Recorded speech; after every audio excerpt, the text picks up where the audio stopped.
con 20 puse mi primer taller. Por mi cuenta empezaba, pues oye, una vez había trabajo, pedía.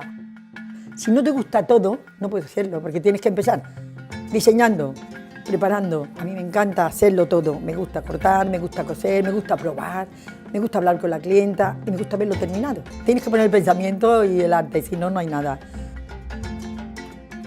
Yo diría libertad, libertad para ella, libertad para la que se lo pone, libertad lo que representa lo del escote. Puedes volar.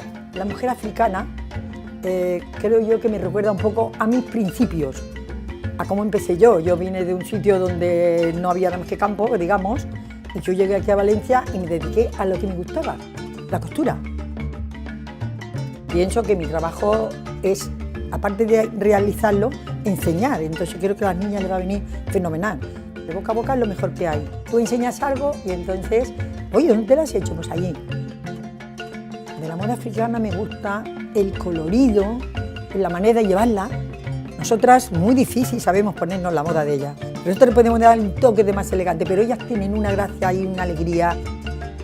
La tela me inspiró cuando la vi. Uno de los dibujos que lleva la tela, a mí eso me inspiró. Dije, y le voy a hacer así. La mujer africana, les digo que sigan como son, que aún sean más valientes si puede ser, que no se paren donde están, sino que sigan adelante, que tienen el apoyo de casi todo el mundo cuando ellas digan, ahí vamos. O sea, yo creo que sigan lo mismo de valiente y más. La apoyaremos.